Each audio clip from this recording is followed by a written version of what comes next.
Hey all, this is part 2 in a 2-part series on the Warhammer races. If you haven't seen part 1 yet, we do the Imperium of Man. You can check that out in the description, and I would highly recommend you watch that to get context for this episode. If you already have, go ahead and keep on watching. So after an entire episode of nothing but humans, we can now talk about chaos, which involves humans again, but a little bit less. We also got demons and shit. I just felt someone grab my ass. What?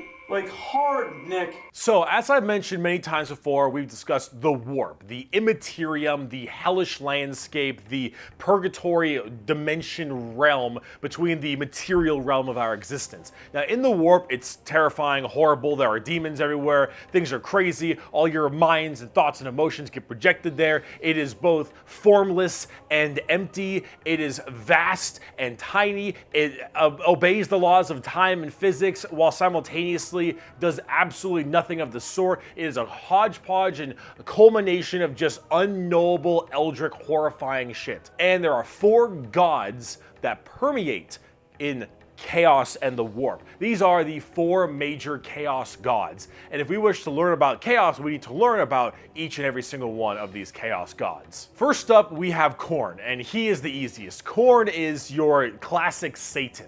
He is all about anger, murder, fighting, blood, guts, death. You ever heard the term blood for the blood god, skulls for the skull throne? That's Khorne. The whole idea is that he is all about the fury and strength of battle. He doesn't care where blood comes from so long as blood is flowing. He wants to fight and murder and carnage and slaughter and death, death, death, death, death. That is Khorne. Very simple to understand. Next up you have Tzeentch, and Tzeentch is the god of change. However, the god of change, it permeates in so many different other ways. He's the most eldritch of all the demon gods. He has this weird way to always be plucking at the strings of the universe. He's always conniving and scheming and doing his best to cause as much little bullshit as he can. Tzeentch is unknowable. Everything that makes sense, he will and won't do. Every future and setting and every type of destiny or fate is all foretold and also changeable. It is set in stone while also completely random. He knows what everything is going to happen and also that none of it's going to happen. You would ask Tzeentch a question, and that question leads to 3 more questions, and those questions lead to the heat death of the universe, which asks 4 answers to those questions, and then he thinks to himself, what are questions even really? And are you even asking the questions, or are you simply giving paths to answers and other horse shit? Tzeentch is just, I'm gonna fuck with stuff. He is yes and he is no. He is the understanding and he is complexity.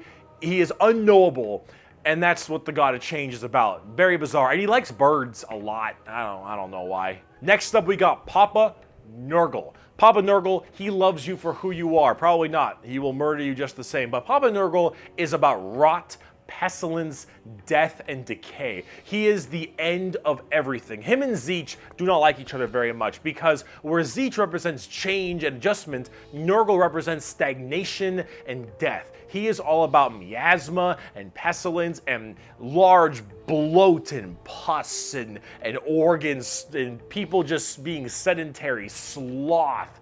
He is the idea that everything will rot and decay and die. Nothing is certain besides decay and death. All of us will end up the same way, and broken down through just sheer never-ending decomposition. So the joke that Nurgle always loves you is generally because of that, because we all end up the same. We all rot, and we all die and wither. That's Nurgle, and he's got a general theme of course, pestilence and different kinds of diseases and sickness and things of that nature. That's generally Nurgle. He's pretty easy to understand as well, and he chunk! Finally, we have the youngest of the Chaos Gods, and that is Slaanesh, also known as the Prince of Pleasure or the God of Unspeakable Excess. Slaanesh is generally referred to with sex, but it's not only sex, it's just that's a good avenue if you want to make stuff. Slaanesh is just the idea of the senses of the body being cranked to not just 11, but more like 17. See, we'll discuss Slaanesh a little bit more when we talk about the Eldar, because they done fucked up, but it or whatever is mainly about just the excess of emotions. And therefore, sex is generally a large part of it. However, it's mostly pain and torture. Lots of pain, torture, but sometimes sexually related or drug related. Lots of drugs. Lots of drugs. Slaanesh gets off on everything. Extremes in happiness, extremes in sadness, extremes in pain and sadism and masochism. And of course that goes along with the sex part of it as well. It's generally referred to with sex because of the color scheme, very purple, lots of exposed genitalia. A lot of their models have like exposed nipples and stuff. And that is generally the theme you go for from a physical side, but it really embodies everything. Mainly pain and also the excessive amounts of emotion. So when it comes down to it, you'll find a lot of them have things like spikes or whips or any kind of BDSM style gear because it is unspeakable excess, the prince of pleasure, everything in excess to the point where it is just sheer frightening. That is Slaanesh in a nutshell. A little bit bizarre and a little hard to describe sometimes, but as we talk more about the Dark Eldar later in this video, you'll understand it far, far better and far more than you'd want to. Now you might be thinking, why would anyone ever want to join Chaos? They all look horrifying, screwed up, and just frightening things, right? Well, the thing is that, of course, one, your mind is put into the warp and the immaterium, so you can be easily swayed by chaos demons when they get into your head, especially if you're a psyker. Sometimes regiments of the less mentally strong people, whether they be civilians or, say, low-level guardsmen or conscripts, can be easily swayed by this and become chaos cultists and stuff, and they serve their dark gods and whatever god they personally prefer. However, and this might seem strange, chaos in their own right isn't necessarily evil. See, the warp is every manifestation of emotion and being, every soul, everything of existence. This includes all the good things. All the different chaos gods have another side to their coin. Khorne might be death, murder, slaughter, slaughter, but he's also got this weird sense of survival of the fittest, trial by combat, and honor. Khorne will never lie to you. Khorne will never stab you in the back. Khorne isn't about conniving and scheming. Khorne is about straight up mano-y-mano, you versus me, get in the ring, we're gonna murder each other hard right now. It may not be a good thing at the end of the day, but it is that other side of the coin. Him and Tzeentch generally don't get along because Tzeentch is that conniving schemer, but he's also about the idea of hope. Where there is change for your predicament. There is change for your problem. The hope of the galaxy, the ability to bend the world to your will, the idea that your fate is not set in stone, but in reality that you control your own destiny and can control it whenever you want, the changer of ways. That is Tzeentch. And of course, Tzeentch and Nurgle hate each other because while Nurgle does represent stagnation, death, and decay, he also represents finality and ending. The fact that you can be mentally at peace knowing that you will end and how you will end. Fear of the unknown, fear of change is not present with Nurgle. With Nurgle, everything will rot and die, and that provides that finality, that ability that this is over. We are all the same, and we will all end the same. We know the meaning of life. The meaning of life is to live and die and rot. And with that, it brings peace of mind. Slaanesh is a lot more simple. While they are the excess of emotion, they are also the representation of emotion. Slaanesh embodies happiness. Slaanesh embodies excitement and joy and pleasure, not only in the sense of the physical, BAM! Style of pleasure, but also everything else like food and drink and air on your cheek and sunlight, the feeling, emotion and feeling. All of that is also represented with Slaanesh. So you have to ask, why are they always represented as super evil skulls and spikes on everything and want to murder everybody? I don't really got an answer for you on that one.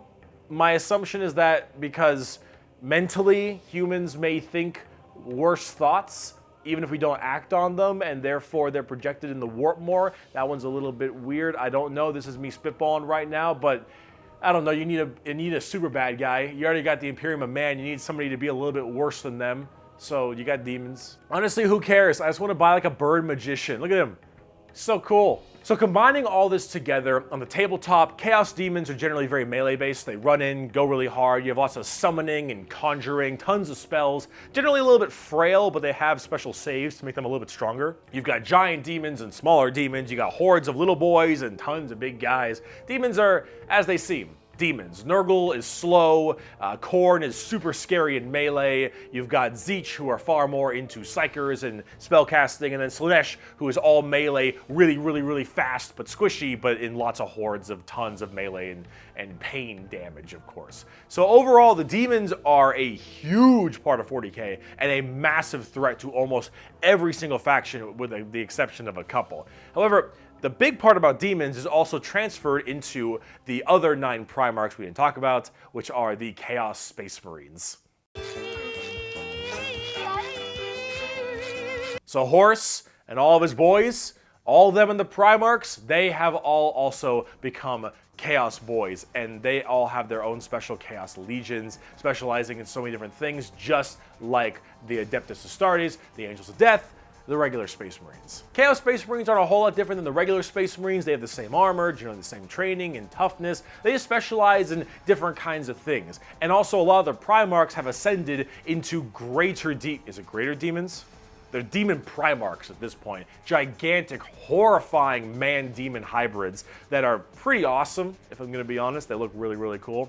But them and their associated legions that they are a part of are all kind of going out there and causing a large ruckus for everyone else. Considering the raw strength and firepower of a legion of Space Marines, imagine that entire legion just converting to chaos and immediately fighting you. It's generally pretty horrifying. There's a lot of them, so I gotta write them down, but you've got the Emperor's Children with Primarch Fulgrim, loyal to Slaanesh. These people, they are some messed up people. They're just sensory overload, tons of drugs, tons of torture. And I think Fulgrim is a demon Primarch right now, and oh god, I am terrified to see what that man looks like, at least on the tabletop, because Emperor's Children are not good people. You've got the Iron Warriors, which are kind of like opposite of the Imperial Fists, with Primarch Perturabo, I believe is his name. They're Chaos Undivided. They just kind of serve chaos in a general aspect instead of choosing one of the 4. But the Iron Warriors are big on the siege and fortification, and they're basically entirely against the Imperial Fists and are a major rival.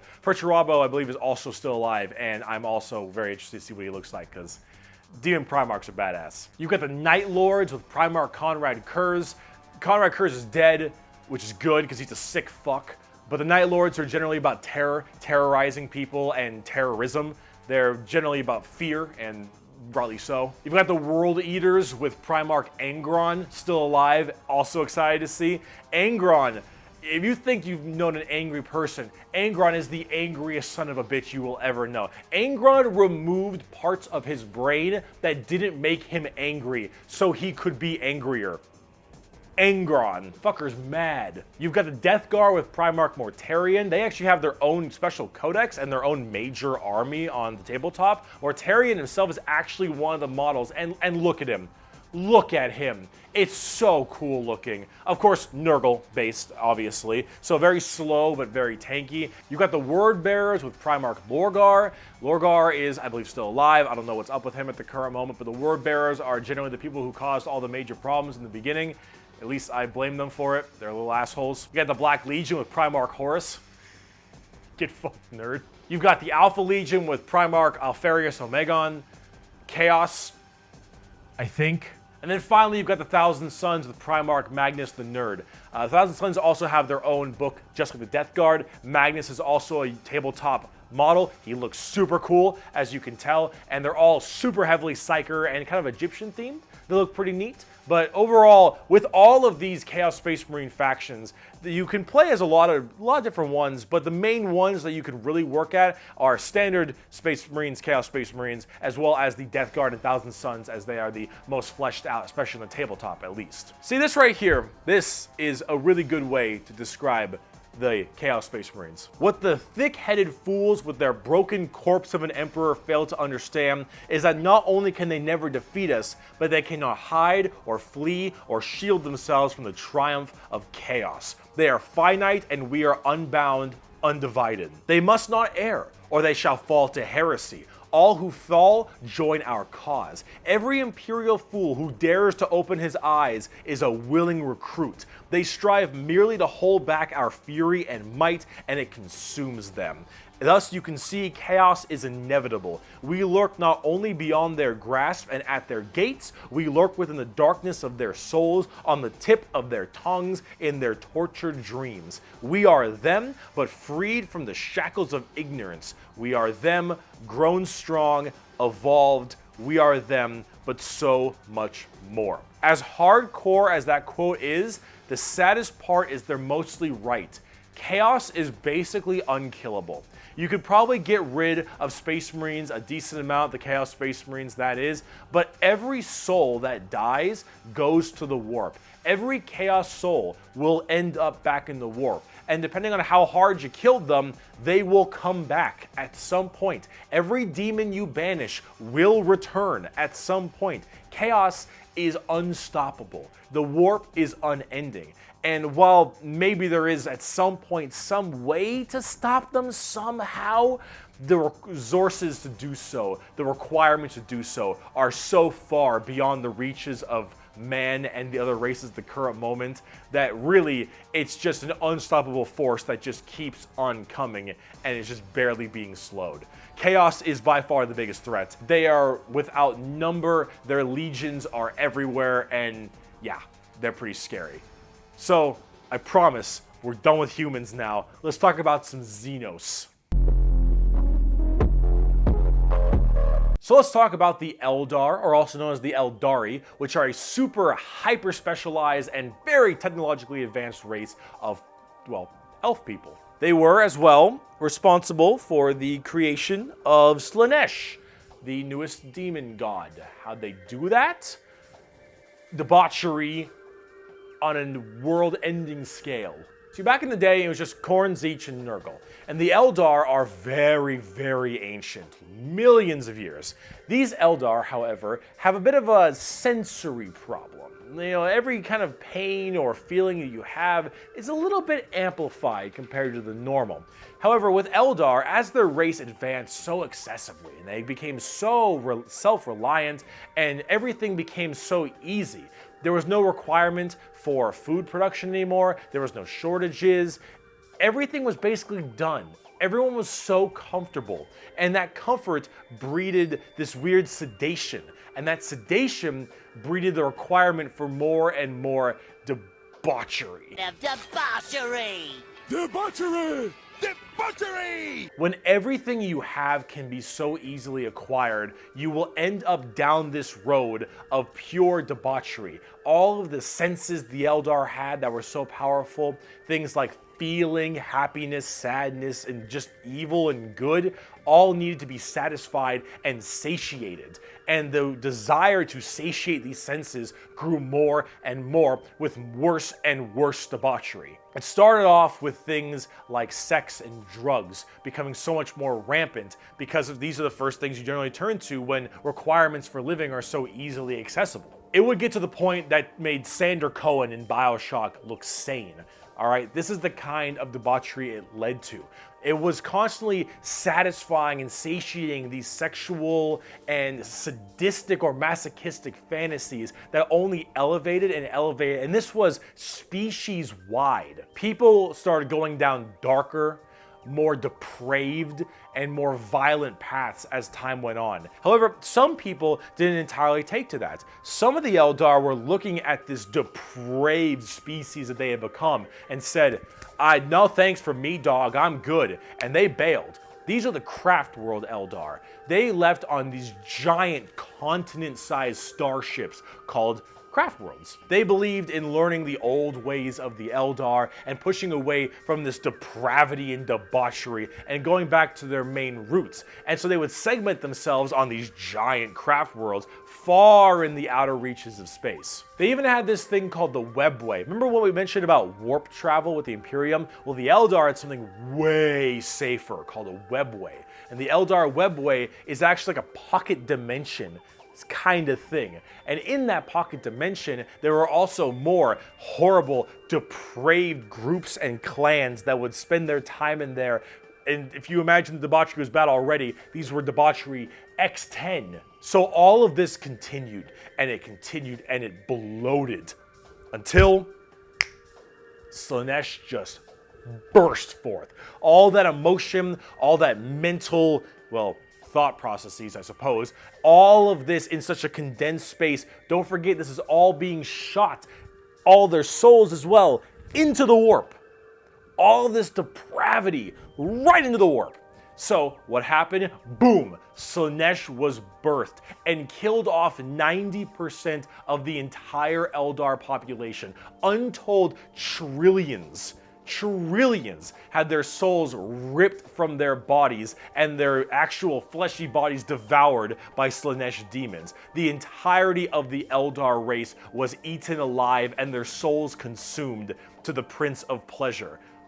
All of them got fucked up. It was so bad that it literally ripped a warp hole into the fabric of the materium called the Eye of Terror. That's literally this like quasi horrifying gateway portal from the materium and the immaterium right next to Cadia. And it is horrifying. So this Slaanesh, also known as She Who Thirsts by the Eldar, slaughtered the entire population except for a couple. Those in the craft worlds were actually not affected by this as they were so far in the reaches of the galaxy. That crazy crack, that birth of Slaanesh, only affected the ones in the center. So these craft world Eldar were able to escape, but Slaanesh got their sights on them. Every time an Eldar will die, their soul doesn't just pass into the warp naturally. It goes straight to Slaanesh, craft world or not. What about those people in the webway? Well, imagine that giant birth happening, but they were only able to just barely get a grasp onto you. Slaanesh was just barely able to hold on. These people are the Dark Eldar, or also known as the Drukhari. The Eldar population right now is so massively small. It is minuscule compared to any of the other most of the other populations in the universe. The Eldar are consistently having issues trying to get their population up because as their souls are constantly being hungered by from Slaanesh, they realize their entire species is doomed.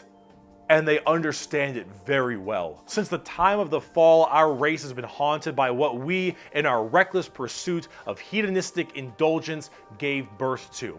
Though our dreams once overturned worlds and quenched suns, we are now but fitful shadows clinging to the edge of existence. All the stars in the sky cannot blot out the hateful glare of the red moon's eye. The birthing place of the great enemy pulses with all the malice of a demon that is dreaming, casting its shadow over all we have ever done and all we ever shall. Every twisted strand of fate and casting of the runes leads me to this time, to this place, and it is clear that the final battle awaits me at the ancient Crone worlds, a conflict the likes of which has not been seen since the Monkai warred amongst themselves and their corpse of a seer fell to his traitorous son.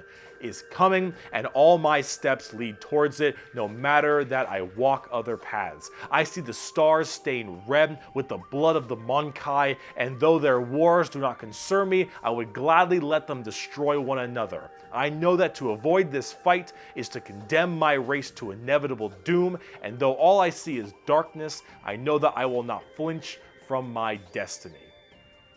And now let's talk about cute plastic models. Bro, I'm straight up not having a good time. The first playable race we have for the Eldar are the Craft World Eldar and living in those Craft World starships I mentioned earlier. And each of them have their own kind of Craft World, almost like a Space Marine Legion. Each Craft World is in itself its own special kind of group. And the Eldar themselves are very fast and rely a lot on trickery. They are squishy, a bit weak, but they're very in tune as psychers. Tons of psychers across the entire Eldar population, and their weaponry and abilities are fast and extremely hard hitting, but of course rather fragile. Understanding an Eldar's brain is an exercise in futility. They are all over the place in confusion and trickery on a whole galactic scale. They fight weird, they think weirder, and Eldar in their own right really rely on this to keep their species alive. They need to think about deception and the strangeness of what they do if they truly want to not be immediately murdered and slaughtered wholesale thanks to their entirely small population. However, I must say that it seems like their population is getting slightly better. These craft worlds hold millions upon millions of people. And as they continually, reproduce and have their craft worlds expand, losing a few people in battle, while hurts a lot, they aren't really losing what's extremely precious to them. It's not like every single death means the death of their species. It seems like they're kind of on the upturn a little bit. They're still a doomed race being sucked into Slaanesh every time someone dies, but they are definitely doing a little bit better than they were before. Eldar are fast, cunning, and what they don't make up for in tankiness, they make up for in extremely advanced weaponry. They also call humans Monkai, which is something I mentioned earlier. That is a derogatory slur for humans in the Warhammer world. Why is it called Monkai? Well, it's because you can't, in your game, call people monkeys. On the tabletop, exactly what I said. Not very tanky, generally pretty squishy, hit like trucks, and move at Mach 5. Fast, hit hard, die fast. Exactly how it sounds. They've been good for a very long time, too. We bring only death and leave only carry-on. It is a message even a human can understand. Eldar. So, Drukhari. Let's talk about the Dark Eldar. On today's episode of How Fucked Up Is Fucked Up. That's fucked up. So those people I mentioned in the webway, in the super deranged cults and the depraved people of the Eldar, in the webway they didn't quite get a hold onto them. Slaanesh has them, but it has them on by the pinky finger. And they're slowly being consumed by Slaanesh, but they found out they can stave her off by doing Slaanesh things. The Dark Eldar are by far the worst, most horrifying, disgusting, depraved, and brutal race in all of Warhammer 40k. These are entirely a group of people whose full purpose to save their species from extinction, to go into planets, raid them, and take as many slaves as they possibly can to torture them for 1, 5, 10, 20, a million years, because that torture will keep them from dying. They look very BDSM style too. They definitely have a lot more spiky bits and they have a lot more of that kind of leathery black look to them. But let's say you are an upstanding Imperial citizen, living life on a regular planet. You get invaded by the Necrons. The Necrons will shoot you with a deatomizer, and you will be destroyed in a millisecond, and that's it. Not the worst way to go. You are invaded by Chaos Marines or something. You take a bolter shot to the head or a chain sword across your stomach, and you get cut in half. Painful, but not the worst. The Orks arrive. They beat you to death. Hurts, but, whatever. Tyranids, they eat you alive. It's pretty rough. The Dark Eldar. This is going to get a little graphic. I apologize. You pray you die. You don't. You are instead taken as a human slave. Your life will be endless work and agony, 24/7. They will make sure you can't not die, as your pain satisfies them. They will hook you up to all manner of torture devices. They will inject pain-based stimuli drugs directly into your nervous system. They will slowly run razor blades across your skin. They will fillet you and pull out your teeth and your fingernails one by one. They will remove your appendages and your skin and wait for it to grow back so they can do it again. They will murder and torture and use the R word, it rhymes with grape, your entire family in front of you and do the exact same thing to them. You yourself will also be rhymes with grape anywhere and everywhere possible. And this will occur for 20 years until you are no longer satisfying to them. And then you will be contorted, crushed, and twisted into some form of trophy, a fleshy trophy, or a ring, or a couch, or a TV stand, or perhaps a wonderful hat, while you are, of course, still alive and breathing, and you will become a moaning, fleshy trophy for eternity. And that is what happens when you are taken by the Dark Eldar. They are the most depraved, most horrifying race in all of 40k. They look the part, and they do it so they all don't die. They are literally forced to do this, because if they don't, Slaanesh's grip will get harder, and they will have their souls pulled away. So long as they keep doing this, Slaanesh is like, you're doing good, man. You're doing solid. You keep that shit up, you elf-eared bastards. That's the Dark Eldar. That's the Drukhari. They are horrible. On the tabletop, they're actually kind of like Eldar, but more extreme. They are even squishier than the Eldar, but they hit generally even harder. Fast attacks, skirmishers, really quick, speedy, like get around them, do a lot of damage, get away kind of stuff. That's most of the Dark Eldar. Look up the definition of Grim Dark in a dictionary. You'll find a picture of the Dark Eldar and Sev from Republic Commando. A quote from Mr. Vecht. We are the lords of despair, masters of terror. Dread and agony are our meat and wine, and they are plentiful indeed. Dark Eldar. Let's talk about the Harlequins. Clowns. What's the matter, Andy?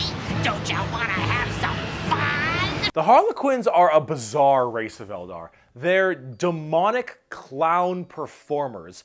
They're like a weird mix of Sander Cohen from BioShock and Jin from League of Legends, but in a more clown theme. They're artists of death and perfecters of their craft. They do not belong to CraftWorlds or any of the weird Drukhari people. They guard something called the Black Library, which is this giant tome of never-ending knowledge deep in the heart of the Eldar webway, and also guarded by their god named Kegorok, I believe is how you pronounce his name. He is the laughing god, but it's the Eldar's laughing god? And these are the Harlequins, the Harlequin clowns. These are Eldar clowns, okay? So imagine the things that an Eldar, these depraved individuals, would find funny. And this is the god of that. It's a horror clown. These are gods of horror for us normal people. For them, they're like, oh, it's so funny. They're all dying horribly. Honk, honk. They're very bizarre and difficult to describe. They've escaped the ruinous powers of Slaanesh somehow, but their main thing is guarding that Black Library. And the Harlequins they're demon clown performers. They're barely any models on the tabletop. They're good in melee. They're demon clowns. I'm not sure. I got a quote. It is too easy for an Eldar to embrace the obscene virtues of chaos, for Slaanesh is nothing more than a manifestation of the Eldar mind in its most wild and unconstrained form. Human morality is meaningless to the Eldar, and to the dark side of the Eldar mind, all life is to be expended at a whim. Cruelty and generosity are but the impulse of a moment. Beauty and sensuality are virtues that can be expressed in bloodshed just as easily as in song. To an unfettered Eldar mind, there is neither sanity nor madness, but merely a wave of perfect existence fulfilled by its own savage momentum. They're very strange. Harlequins, Drukhari, Eldar, they are an anomaly that make humans seem completely easy to understand in comparison. They range from rekindling their civilization to horrifying murder and also clowns. They're all over the place, but honestly, they represent quite well and are rather interesting, especially with the whole Slaanesh murdering everyone bit. So, yeah, Eldar. Now, bugs. Ma, they following me, Ma. They following me. The bugs. The bug! The Tyranids.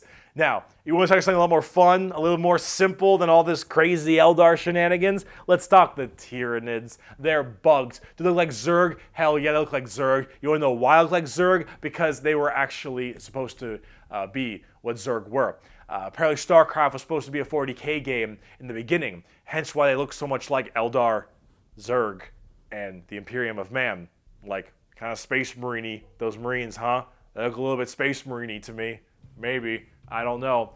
You really fucked up on that one, Games Workshop, didn't ya? Tyranids are a giant infestation of unfathomable proportions. These are giant, extremely bio-advanced hive mind organisms that are basically all about absorbing as much biomass as they possibly can to evolve and mutate to be extremely potent and powerful and kill and eat anything in their path. They are probably the least evil faction in all of 40k because all they want to do is eat shit. They want to nom nom the entire galaxy. They hangry and we food. Also, this Tyranid hive mind has a presence in the warp. In fact, Tyranids in their own right have a massive presence in the warp. They have a thing called the shadow in the warp specifically, where when they are coming in to invade a planet, they have this weird ability to kind of cut off the warp on all the psychers on that planet.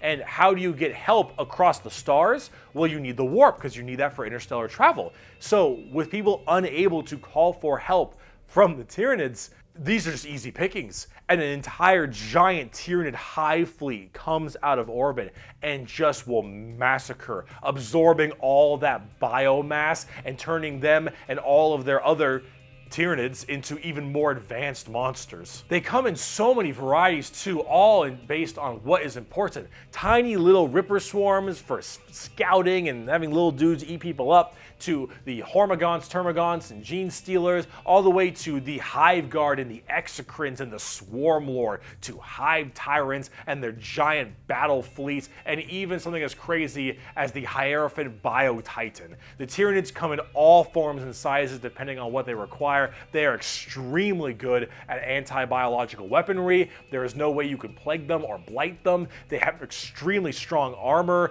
carapaces and such.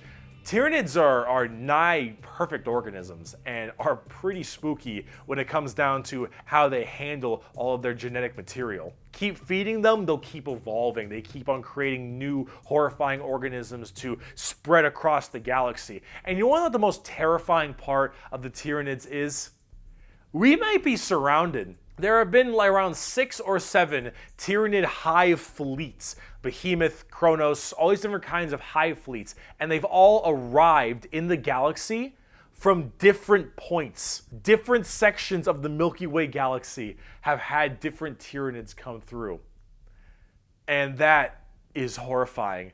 Because as far as we know, we could just be surrounded on all sides by Tyranids. The only reason you may not hear a whole lot about Tyranids is because it's a little bit hard to have a bunch of story off of one hive mind genocidal monsters. All these giant bugs swarming in, killing and eating everybody and evolving. I mean, as cool as there are, there's some cool characters, the Swarm Lord, Old One Eye. You can't really have a whole bunch of major character-based stories around them. As awesome as they are, they're simple. They want to eat you. They want to eat you and absorb your biomass. They are simple bugs. If you want something a little more complex, talk Genestealer cults. I can have all the pot I want, I get around faster than walking, and wherever I need a seat, I can just sit on my balls. Genestealer cults are a special brand of Tyranid that can slowly infect themselves into different kinds of society. And by infecting them, they can rise up to where they all pray and believe in these regular humans, pray and believe into their Tyranid hive mind gods.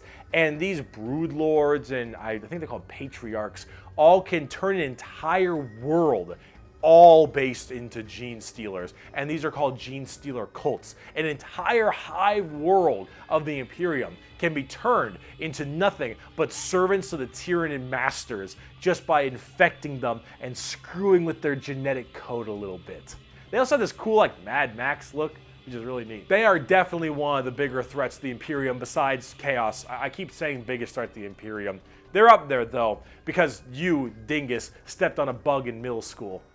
Asshole. There is a cancer eating at the Imperium. With each decade, it advances deeper, leaving drained, dead worlds in its wake. This horror, this abomination, has thought and purpose that functions on an unimaginable galactic scale, and all we can do is to try to stop the swarms of bioengineer monsters it unleashes upon us by instinct. We have given the horror a name to salvage our fears. We call it the Tyranid race. But if it is aware of us, it must know us as nothing but prey. Tyranids, they're cool. But are they as cool as the orcs? Every screen's gone red! That means I'm super fast! Orcs, orcs, orcs, orcs, orcs, orcs, orcs, orcs, orcs, orcs, orcs, orcs. I fucking love orcs. So, yes, the green monsters, the green tide, the green skins. These orcs, they are in fact a race in 40k. The orcs are as exactly what you expect them. They have archaic weapons, they're big boys, they have axes, and they have got big old teeth, and they want to kill everything, and there are so many of them. The only reason they haven't taken over the entire galaxy is they can't stop murdering each other. Orcs are so cool. Orcs don't have philosophy. Orcs don't have existential crisis. What matters is who's the biggest orc. You listen to that guy because he the biggest orc. He big orc knows best. You win through the power of imagination. Of all the races I have battled throughout the galaxy, the orc is the hardest to comprehend. They wage war with machines that should not work, care little for strategic gains, and are just as likely to slaughter each other as the enemy. How does one battle an enemy that defies all logic? As an orc, you're enjoying life.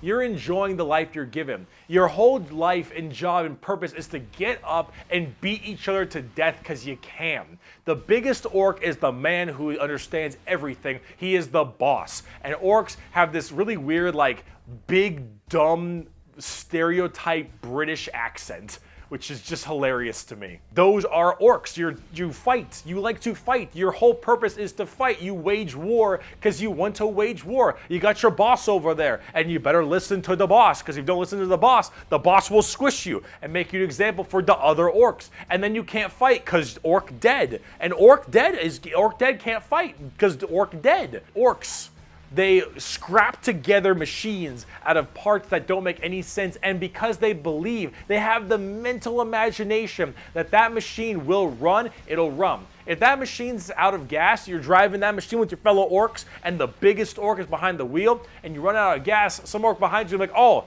Zog, we're out of gas. And the big orc is like, no, we're not. I filled the fucking gas tank up earlier. And all the other orcs are like, oh yeah, you did do that. And then you turn the fucking mech back on and it works again. Does it have gas?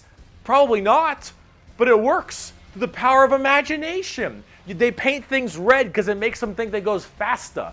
They paint things purple because it's the sneakiest color. You wanna know why? You ever seen a purple orc?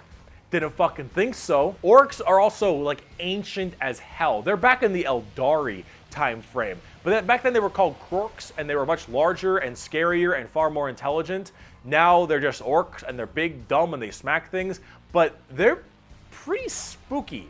They're not very well armored, but they hit really hard. And it's called the Green Tide because there are so many orcs. There are about as many orcs as there are Tyranids. Maybe more. Who knows? But they keep on, murdering each other, so it's not too bad of an issue. Orcs are entirely comic relief. Their stuff is slapped together. That makes no sense. Their vehicles don't work the way they're supposed to, but they work because they think it works, because they imagine that it works. Orcs care only about who is the biggest orc, and they will follow the biggest orc. And then if they want to be the biggest orc, they'll challenge the biggest orc. And then when they go and they issue a WA is just war in orc, they murder everybody and everything in this giant tide of green orcs who are just excited to be hitting something. They don't care that they're hitting Eldar or the Imperium or Tau or anyone in between. They're just so they get to beat shit up. That's orcs. And on the tabletop, they are a total coin flip, and they're really fun. I have never met a salty orc player. I have never met someone who plays orcs and is ever just a bad guy or that guy. Orc players have this kind of fun to them because when you play them, you are completely submitting yourself to RNG. So here's the thing. Guardsmen, Imperial Guardsmen, when they shoot, they roll a dice, and on a 4 up, they'll hit their target. They have a 50% chance. Space Marines, pretty good. They hit on a 3 or higher because they're well trained. Adeptus Custodians, they hit on 2s because they're just super well trained. Orcs, they hit on a 5 or higher. But if they roll a 6, they get to make another shot with anything, from the dinkiest pistol to the biggest rocket launcher. It doesn't matter. Half of their stuff will blow up on a whim. One of their medics, if you roll a 1 to heal someone, you fuck up your surgery and you just kill an orc. They're so wacky and silly. But the thing is if you roll well, you roll high, and you keep rolling high, you are going to crush people. And if you don't, you lose. I mean, that's what you get when you play orcs. That's what happens when you play orc. It's a coin flip, which is why you can't be a salty bitch when you play orcs, because things won't go your way. It's just the roll of the dice. You're playing a dice game. But if you're going to have fun, and you want to be stupid, and you want to be silly, you're going to play some damn orcs. But on the opposite side of the fun part of this, let's talk about the Necrons. The Necrons are spooky, scary skeletons and very grimdark again. They have a much more fleshed out lore than before. Back in the day, they were just undead Egyptian space terminators, and they still look that way, but now they actually have a story. So way back in the day, you had the Necron tier. Kind of see a theme here: Eldari, Eldar, Krork, Ork, Necron, Necron tier. So the Necron tier were this race of generally kind of shitty people. Not because they were personally shitty, but because their lives were awful. They were ill-fated to a horrible existence of like radiation and a terrible planet they lived on, and everything just really sucked. Being a Necron tier was just really depressing. They really were looking for immortality. They were extremely reliant on the hope that they would eventually find the key to living forever and just stave off this horrible nature that they were thrust upon them, and therefore they could become the most dominant race in the galaxy. And they found this group. They're called the Old Ones. Imagine them kind of like the Forerunners in Halo or the Xel'Naga in StarCraft, right?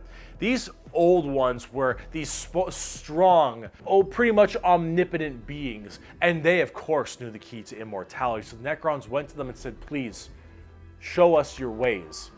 And the Old Ones said, piss off. Not really, they were a lot more humble about it, but they did not want to share their secret of immortality with the Necrons. The Necrons, of course, took this very well and waged war with them, kind of under this united banner. The Necron different dynasties didn't really like each other, but under this one man, the Silent King, he thought the best way to unite his race was to do this giant war with the Old Ones out of spite for them keeping the secret of immortality to them. This was known as the War in Heaven, and this is actually like a multi-stage war, because during this war in heaven, they discovered the Star Gods, a whole new race of people known as the Catan, or the Catan. These Star Gods were also very much like Old Ones, almost omnipotent beings, and they too had the key to immortality. And so the Necrons went to them and said, hey, can you help us fight off the Old Ones? Can you help us kill these Old Ones, you, the Catan? And the Catan said yes. And in fact, we can help provide you with the immortality you so desperately seek. So the Silent King of the Necrons decided to make a pact with the Catan to allow them to accept this generous gift of immortality upon them. But this, of course, had been a horrendous trap, and the Necrons were dragged in chains to this biotransference where their flesh was stripped from them, replaced with nothing but a metal hollow shell, as their souls were ripped from their body and fed to the Catan. And the Catan fattened up. They got chonk on the souls of the Necrons. As this was their plan all along, they consumed the flesh and souls of the Necron tier and turned them all into unwilling robotic slaves just to serve their will. And then, with their new-founded Necron army, they pointed their guns at the Old Ones, and the Catan continued their domination of the stars and their genocide, complete and full genocide of these Old Ones. The Old Ones did their best to stave it off. They even created other races, the Eldari and the Orks, to try to fight off the horrifying Necron army and the Catan above them. But there was absolutely no possible chance for them. And the Old Ones were absolutely extinguished across the galaxy. Their entire race completely removed. Full-on 100% genocide. However, during all this, the Catan so just infatuated with their victory, started fighting each other for fun, for sport, and for small differences, doesn't matter. The Catan, with these overpowered people, they're going to eventually hit each other at some point. And as they began just menially fighting each other, the Eldari and the Orks actually started pushing on the Catan's borders a little bit, giving them a little bit of a run for their money. And as this continued, this is when the Silent King, who retained his consciousness, decided to leap into action and start a full-scale revolt against their Catan masters. And this revolt was bloody, as the entire Necron army was surged off to destroy these star gods. They were able to, just after suffering horrendous losses, were able to turn the tide of the war.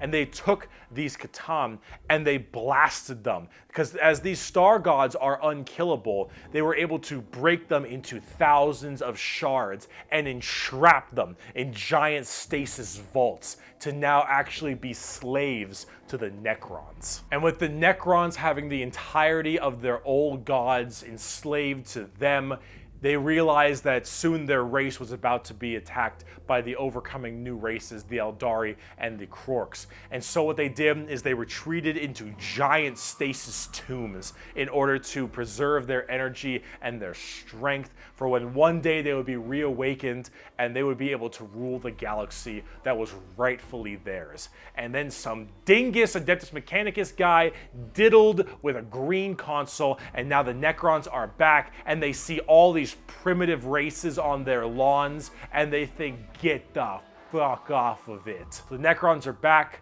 super advanced, and they are here to reclaim the galaxy that they so rightfully believe is theirs.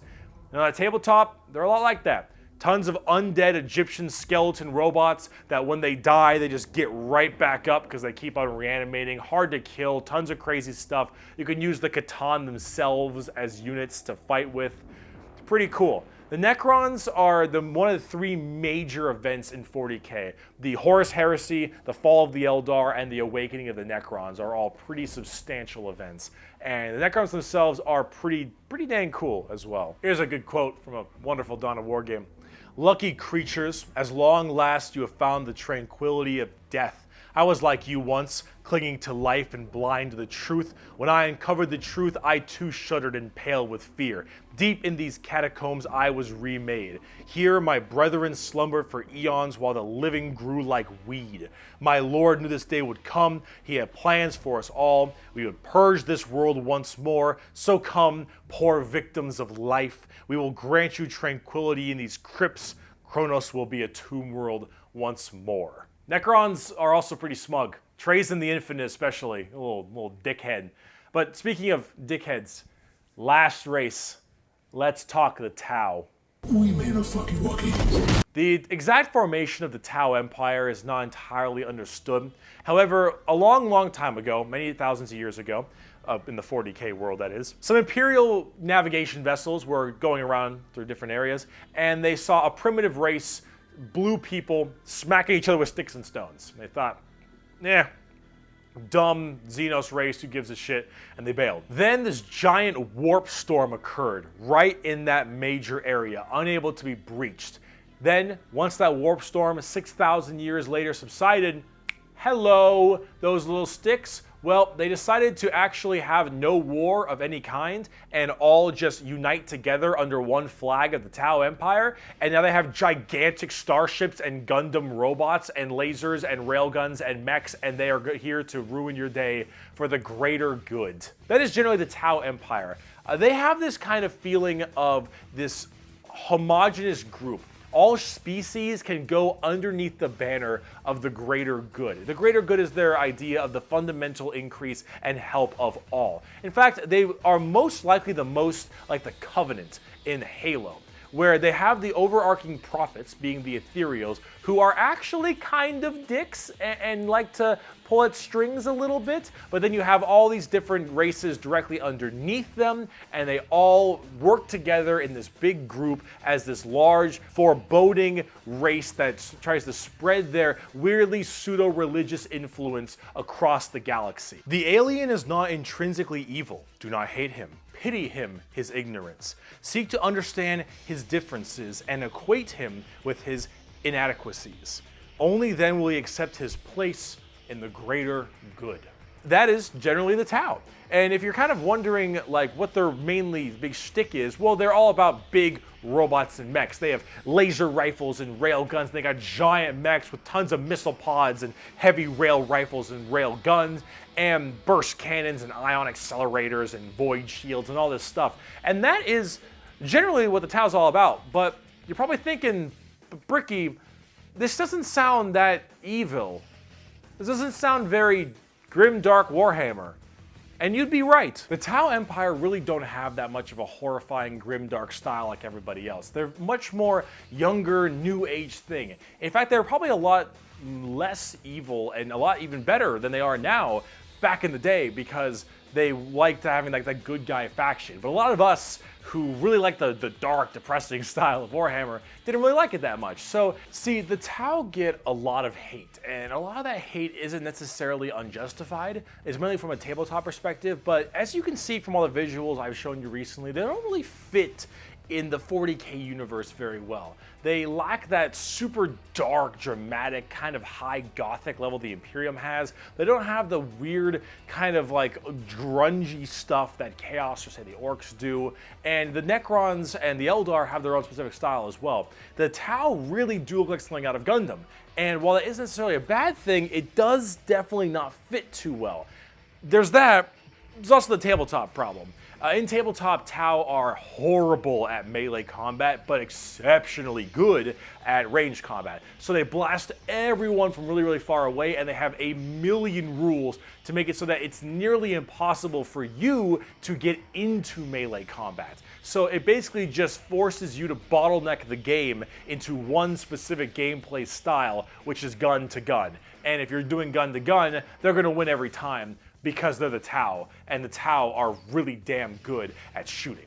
So it's one of those things that make the Tau generally rather hated, and a lot of different reasons for that, both from style and such. But this is actually one of the things I wanted to end this video with, is that the Tau, while they have their issues, you should not be discouraged from playing them. I'll make plenty of Tau weeaboo jokes, of course I will, but it's all generally in good fun. Anyone who legitimately doesn't want you to play a faction is an idiot, and you shouldn't be giving them the time of day. You pick what you think is cool and what you like. In Warhammer, especially now, factions get better and they get worse. They grow and then they fall. You should only be playing what you think is cool. You like the look, you like the models. If you're talking tabletop, that is what you should be going for every time, is what you think is badass, because things change all the time.